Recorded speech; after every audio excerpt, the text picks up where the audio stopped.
하나님 고맙습니다. 오늘도 우리의 예배를 받으시려고 또 이 시간도 자정에 계시는 그 주님을 찬양하고 오늘도 우리가 영과 진리로 하나님 앞에 올려드릴 수 있는 이 시간 되게 하여 주시고 또 예배를 통해서 살아계시는 하나님을 만나는 복된 시간 되게 하시고 우리의 길을 열어주시고 가슴을 열어주셔서 하나님이 말씀하시고 하나님이 뜻하신 바가 무엇인지 또한 말씀을 통해서 우리에게 주시려고 했던 그 하나님의 마음이 무엇인지를 깨닫는 시간이 되게 하여 주옵소서. 예수님의 이름으로 기도합니다. 할렐루야. 우리가 인생을 살다 보면요 낙심하는 이러한 분들이 정말 많이 있습니다. 신앙생활 하면서도 신앙 안에 살면서도 우리가 낙심하기도 하고 또 때로는 절망하기도 하는 이런 삶을 살아가는 많은 사람들이 있는데 어떤 사람은 외로워서 어떤 사람들은 뭐 괴로운 일 때문에 무엇인가 마음속에 이래 두려운 이런 것들을 만날 때 이럴 때 불안과 염려로 인해서 낙심하고 이런 생활 어떤 사람은 그 심한 사람은 생활 포기하기도 하는 이런 아주 정말 힘든 이런 것이 바로 이 낙심이라고 하는 겁니다. 그런데 우리 인생이라고 하는 것이 뭡니까? 우리는 공수래 공수고 빈손으로 왔다가 빈손으로 가는 인생. 우리 인생을 그렇게 말합니다.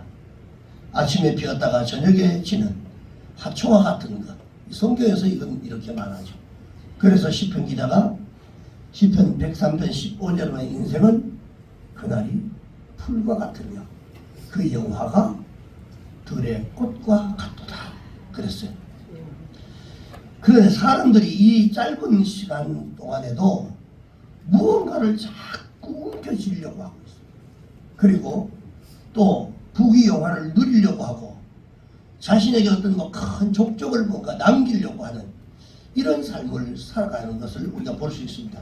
그러다 보니까 자연스럽게 인간의 삶 속에 뭐가 생기냐면 불안이 삭제돼요. 뭔가 일이 잘 추진되고 잘 안 될 때는 불안하고 답답해지고 그리고 무언가를 성취하면서도 이 불안 속에서 계속 살아갑니다. 왜? 하나를 성취해도 또 그 다음 것을 또 바라보기 때문에 연예인 똑같은 일들을 계속해서 반복하는 것이 바로 우리의 모습들이다 라고 합니다. 그래서 이 파스칼이라고 하는 사람은요 이 불안을 뭐라고 하냐면 하나님을 떠난 인간의 비참한 모습, 비참이라고 이렇게 얘기했어요. 하나님을 떠났을 때 이런 모습이 나타난다 라고 말했어요.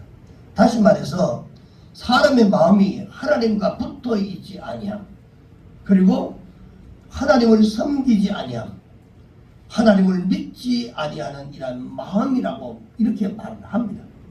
믿지 않고 그리고 섬기지 않고 하나님을 떠나 있는 이런 삶.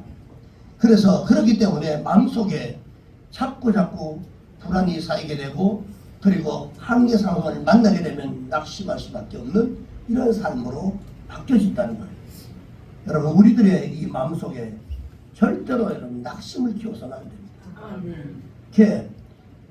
우리가 이 낙심이라고 하는 것은요 자기도 모르는 사이에 서서히 자라게 됩니다.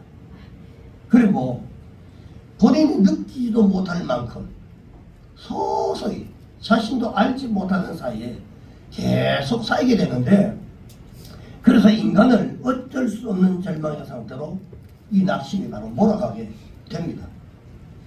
여러분 낙심은 참으로 우리 인간에게 아무런 가치 없는 것입니다.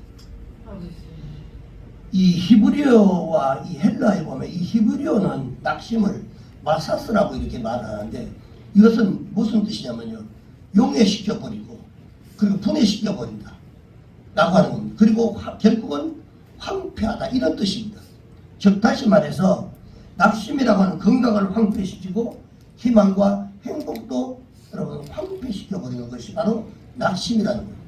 그러면 헬라어에서는 뭐라고 말하냐, 헬라 이 낙심은 카코스라고 얘기합니다. 이 카코스는 무가치하다, 해롭다 이런 뜻입니다. 그러니까 낙심은 인생에 있어서 어느 하나라도 도움이 될 수 있는 것이 아니다라고 하는 겁니다. 헬라어에서나 그 다음에 히브리어서나 다 똑같은 것입니다. 그런데 이 문제는 그 낙심이 인간에게 찾아올 때 그 낙심을 어떻게 우리가 극복을 하느냐가 대단히 중요하죠. 그래서 성경은 낙심하지 말라라고 말씀하고 있는데 이것은 백해무익한 것이다. 여러분 혹시나 낙심하는 분이 있으면 지금부터라도 여러분 싹 잘라내 없애야 됩니다. 작은 낙심이라고 해서 여러분 절대로 가볍게 여기면 안 됩니다. 아 힘들다. 마찬가지입니다. 만일 그 작은 낙심이 그것을 우리가 이겨낼 수 있는 만약에 우리가 이것을 낙심을 이겨낼 수 있는 힘이 만약에 우리에게 있다고 한다면 여러분 이것은 우리가 이길 수 있지만 이거 이길 수 없다면 결국은 절망에 여러분 짓눌릴 수밖에 없게 된다는 거죠. 그러나 죄 아무리 크고 태산 같다 할지라도 이것을 이겨낼 수 있는 힘이 우리에게 만약에 있다고 한다면요. 그것은 신앙으로 물리치고 극복할 수가 있습니다. 요한복음 14장 27절에 보니까 평안을 너희에게 끼치노니 곧 나의 평안을 이 나는 누굽니까? 내가 예수님 너희에게 주는 것은 세상이 주는 것 같지 않다. 예수님이 우리에게 주는 것은 세상이 주는 것 같이 근본적으로 다르다는 거예요. 그리고 너희는 마음에 근심도 말고 두려워하지도 말라. 할렐루야. 세상은 우리를 낙심하게 하고 근심하게 만듭니다. 그리고 그렇지만 하나님을 믿고 우리가 주님과 함께할 때 주님의 평안을 우리가 누리고 또한 승리의 삶을 살아갈 수가 있게 되는 것입니다. 이 사도 바울이 오늘 이 본문에서 이것을 이야기하고자 하는 겁니다. 이것을 낙심하지 않아도 되는 이유가 뭐냐 하는 것을 오늘 여기에서 말씀하고 있습니다. 그리고 세 가지로 여기서 밝히고 있는데 첫째는 그 사람은 낡아지지만 그러나 우리의 속사람은 날로 새롭게 되기 때문이다 라고 가르쳐줍니다. 그 첫 번째입니다. 너희들이 낙심하지 않아야 되는 이유가 바로 첫 번째가 겉은 낡아지지만 속사람은 날마다 새로워진다 라고 하는 겁니다. 그래서 16절 말씀 보니까 그러므로 우리가 낙심하지 아니하노니 우리의 겉사람은 낡아지나 우리의 속사람은 날마다 이 새로워지도다. 즉 여기서 낡아진다라고 하는 것은요 점점점 시들어간다 이런 뜻입니다. 근데 우리의 몸이 한때는 대단히 아름답습니다. 그런데 나이가 들면 여러분 청춘의 영광은 여러분 다 사라지게 되어 있습니다. 그래서 겨울에 비춰진 자신의 모습을 보고 때로는 탄식하고 내가 왜 이렇게 늙었을까? 참 많이 늙었다. 참 옛날에는 이렇게 고왔는데 자 이런 얘기를 할 수밖에 없어요. 나이가 들면. 그런데 여러분 사람들은 자신의 젊음이 영원할 것처럼 그리고 여기고 산단 말이에요. 내 젊음이 영원하다 생각을 한다고.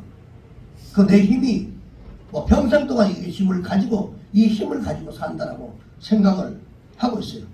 아직도 힘이 있음을 자랑하고 내게 아직까지 능력도 있고 나는 권력도 있고 나는 명성도 있다라고 자랑을 합니다. 그러나 주님은 이러한 것들은 마치 여름날의 들풀처럼 시들어 갈 것이라고 말씀을 하고 있습니다.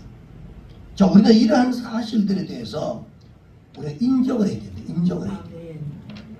내가 왕년에는 어떻고 내가 아직 죽지 않았다. 뭐 살아있다. 뭐 이렇게 얘기하기도 하지만 우리는 나이 든 만큼 죽어야 됩니다. 든 만큼 죽어야 돼요. 그래야만 여러분 이웃이고 자식들에게 좋은 어른이 될 수 있어요. 옛날에 가지고 있는 거 그대로가 왜 나이가 들면 그 나이에 맞도록 그렇게 맞춰 살아가야 돼요. 옛날은 똑같지 않습니다. 그렇다고 해서 옛날에는 그걸 누가 알아주지만 지금은 누가 알아주지 않습니다. 자, 그래서 세월을 통해서 참된 인생의 지혜를 우리가 배워야 한다는 말이죠. 이것이 터득하지 못할 때요 어느 순간에 우리가 낙심을 할 수밖에 없게 되는 것입니다. 자신이 자랑스러워했던 것들이 시들어 버릴 때 여러분 낙심하게 되죠. 그리고 자신이 영원할 것이라고 믿고 살아왔던 것이 무너질 때 때로는 괴로워하고 그리고 절망하게 되는 것입니다. 우리는 삶을 통해서 우리 인생을 배워야 됩니다. 육체의 시동을 여러분 절대로 슬퍼하시면 안 됩니다. 네. 이게 멸류관이 우리는 네. 얼마나 자랑스럽습니까? 아, 내가 나이 먹었다. 이거 자랑스럽기 나는 이 멸류관이다. 내게는 이게 멸류관이다. 하면 벌써 세상을 바라보는 눈이 달라집니다. 우리의 그 사람은 반드시 낡아질 수밖에 없어요. 여러분 다 아시지 않습니까? 다시 말해 늙는다는 것은 여러분 피할 수 없다라고 하는 것입니다. 그런데 우리가 추구하는 세상적인 것들이 언젠가는 무의미해질 때가 온다는 겁니다. 반드시 오게 되어 있습니다. 자, 그럼에도 불구하고 우리는 낙심할 필요가 없다는 거예요. 왜? 우리의 겉사람은 낡아질지라도 속사람은 날마다 새로워지기 때문에 그렇습니다. 우리가 당연히 이렇게 돼야 됩니다. 그리고 쉽게 말해서 인생의 연륜이 쌓이면 쌓일수록 우리의 영적인 자아는요 날마다 새로워진다는 거예요. 그리고 이것이 정상입니다. 그리고 이렇게 돼야 되고요. 여러분, 그런데 이제 우리의 고백은요, 이제 내가 이거 낙심하고 이게 아니라 나는 지금까지 썩어질 것을 위해서 살아왔다. 그리고 또 싫어질 것을 위해 살아왔고 낙심하고 무가치하고 황폐한 것들을 의지하고 내가 살아왔다. 그러나 이제부터는 내가 속사람을 위해 살겠다고. 그리고 그거 영원한 영광을 바라보고 살겠습니다. 영혼을 여러분 살찌우는 삶을 살겠다고 이런 고백을 우리가 할 수 있어야 된단 말이죠. 신앙이 뭡니까? 자신을 영적인 존재를 여러분 계속 세워가는 겁니다. 계속 영적인 존재로 계속 세워가는 이게 신앙이에요. 여러분 그렇게 살기를 주의 이름으로 축복합니다. 그 다음에 두 번째는 낙심하지 않을 이유가 두 번째는 뭐냐면 환난은 잠깐이고 영광은 영원하기 때문이다라고 바울이 두 번째로 강조를 하는 내용입니다. 본문 17절 우리 말씀 한번 같이 한번 읽읍시다. 시작! 우리가 잠시 받는 환난에 경한 것이 지극히 크고 영원한 영광에 중한 것을 우리에게 이르게 함이니. 자, 우리가 겪는 환난을 절대로 두려워할 필요가 없다고 말씀하고 있습니다. 환난은 여러분 크고 영원한 것을 이루게 하기 때문에 그렇습니다.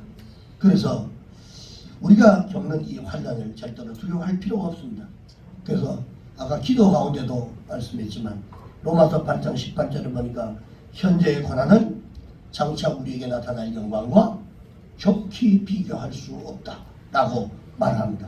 이 바울이 개인적으로 볼 때는요, 그는 낙심할 요소들이 너무너무 많이 있었습니다. 사실은요. 그런데 고린도후서 10장 7절에 보면 내 육체의 가시 곧 사탄의 사자를 내게 주셨다라고 하나님 자기에게 가시를 줬다고 합니다. 이건 정말 자기가 고통스러워하는 뭔가가 가지고 있었다는 거예요. 그런데 여러 가지 안팎으로 어려움을 당했고요. 그런데 바울은 성경에 보면 낙심하지 않았다. 예수를 만난 그 이후부터는 낙심하지 않았어요. 그런데 그는 자신이 현실적으로 받는 이 고통을 잠시 받는 것으로 보았다는 거예요. 우리가 지금 뭔가를 어려운 일한 것들을 길게 보느냐 잠시 보느냐 이게 대단히 중요합니다. 오히려 문제를 가벼운 것으로 이 바울은 여겼다라고 하는 겁니다. 그래서 여러분 혹시 우리 중에 여러분 고난당하는 분이 여기 있다고 한다면요, 이 말씀에 소망을 갖기를 주의 여러분을 축복합니다. 어렵고 힘든 고난의 시간이 있다면 여러분 우리는 잠시 이 어려움도 잠깐, 고난도 잠깐, 아픔도 잠깐 다 지나가는 것입니다. 그래서 여러분 우리의 삶 속에 고통이 없을 수만 있다면 얼마나 좋겠습니까? 그러나 여러분 그것은 불가능한 것입니다. 불가능한. 어떻게 좋은 일만 생기고 어떻게 건강만 있겠어요? 근데 그것은 여러분 불가능한 겁니다. 불교의 조고였던 여러분 석가도 인생의 문제 때문에 고민했던 사람 중에 한 사람이었습니다. 그래서 그는 생로병사의 현장을 목격하게 되는데 그때 그 문제를 해결하기 위해서 출가를 합니다. 그런데 여러분 인간이 고통이 여러분 출가한다고 해서 해결되는 겁니까? 그렇지 않습니다. 인간의 절망이 여러분 세상을 등지고 돌을 닦음으로 해결될 수가 없다라고 하는 것입니다.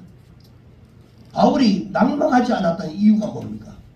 낙심하지 않고 낭망하지 않았던 이유는 이것을 바로 여러분 환난이라고 하는 것은 잠깐이고 아멘. 영광은 영원하다 라고 하는 이 사실을 그가 알고 있었기 때문에 이게 믿음이에요.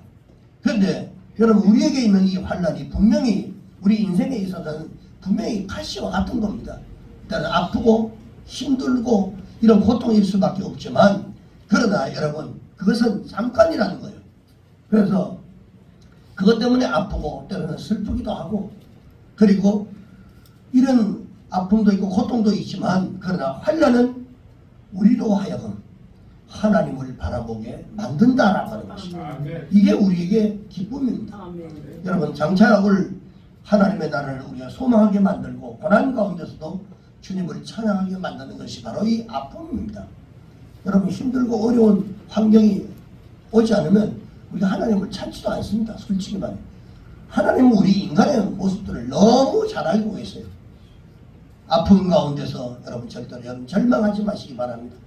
저도 아프고 여러분도 아프고 다 아픈 분들이 있습니다. 그런데 절망할 필요가 없다는 거예요. 이 사도 바울이 오늘 이것을 깨닫는데 저는 여러분들이 오늘 말씀을 통해서 이것을 깨닫기를 주의 이름으로 축원합니다. 주님은 지금도 여러분들을 위해서 일하고 계십니다.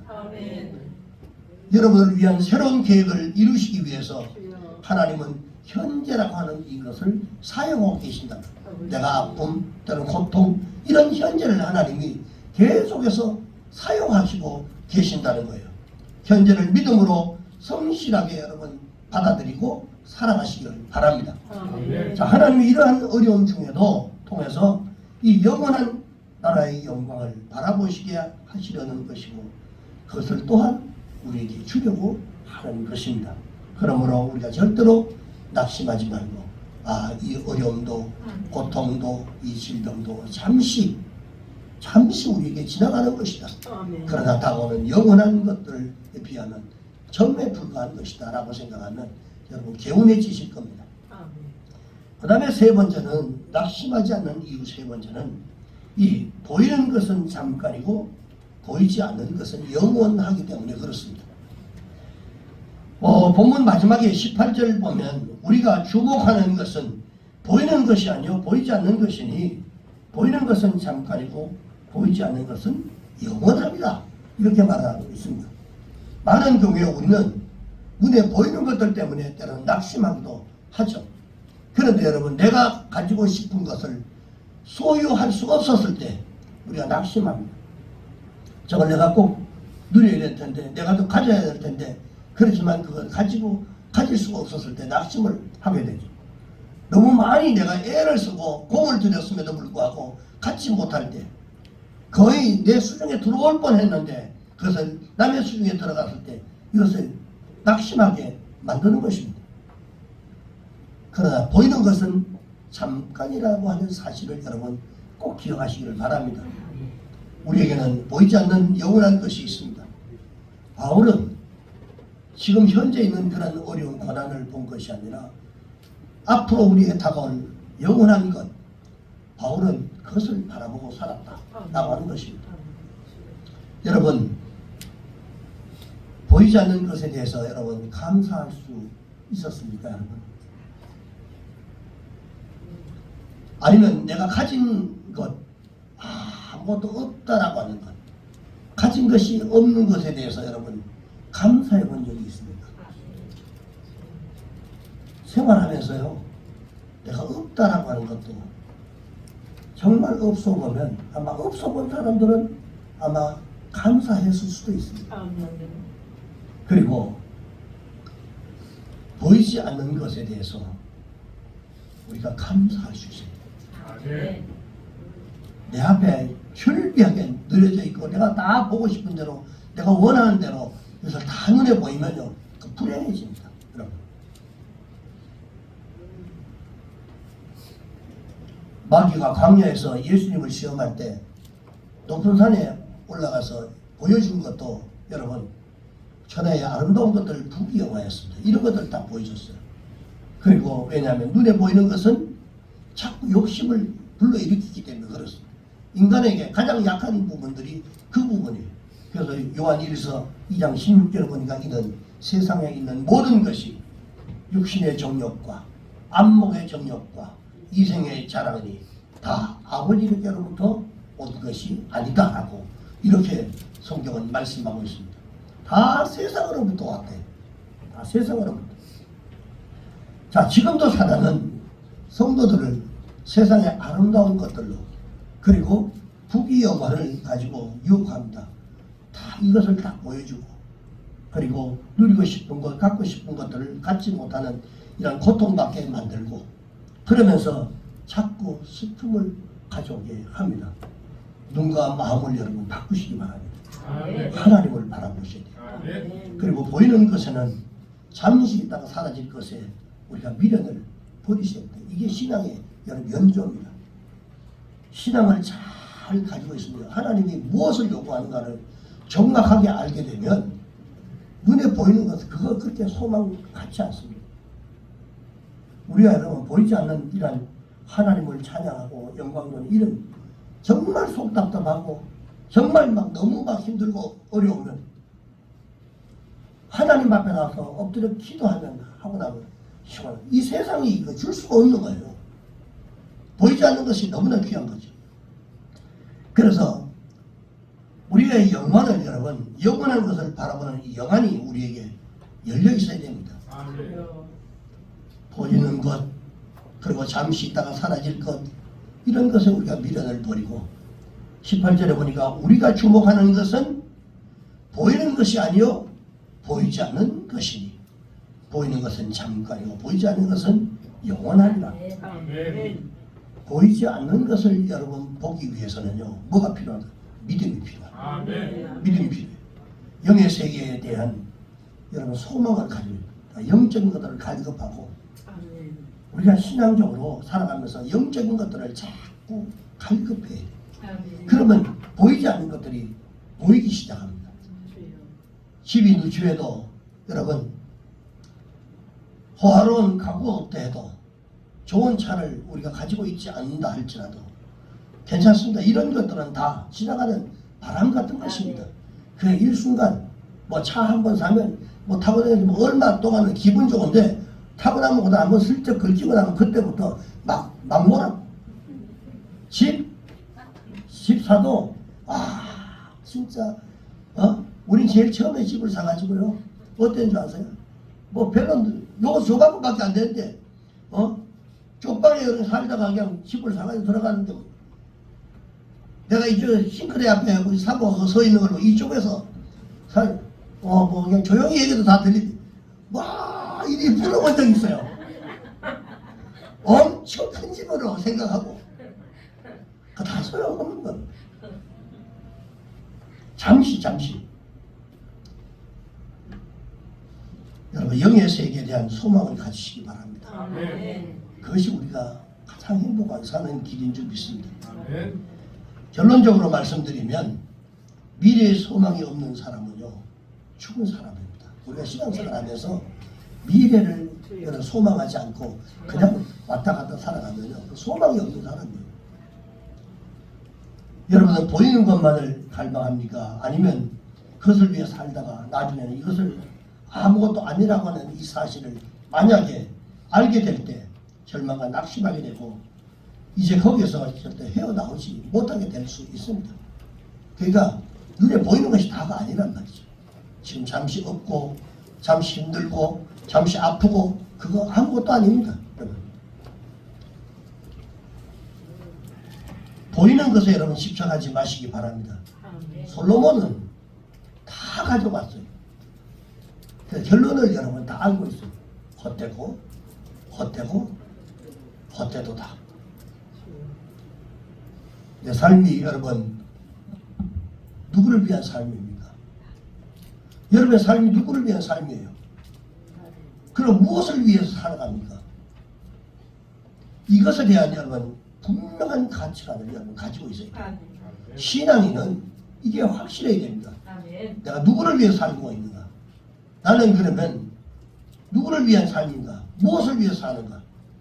이것에 대한 확고한 믿음이 있어야만 여러분들이 정말 낙심하지 않고 살아갈 수 있습니다. 아멘. 여러분 자신의 육신에 연약한 짐으로 여러분 혹시 낙심하시는 분 계십니까, 여러분? 나만 짐이 있는 것 같아도 다른 사람 다 짐이 있어요. 성취하고 싶지만 이루지 못한 좌절감에 빠진 분들도 혹시나 있을 수도 있습니다. 절대로 좌절하지 마시기 바랍니다. 아멘. 하나님의 자녀에게는 그런 것들이 절대로 문제가 될 수 없습니다. 왜?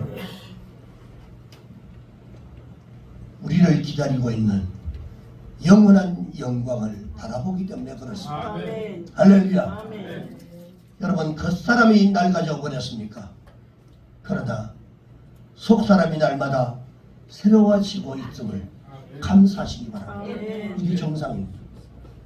환난의 고통이 혹시나 여러분 가운데 있습니까? 그러나 환난은 잠깐이고 아멘. 영광은 영원하다라고 하는 사실을 꼭 기억하시기 바랍니다. 아멘.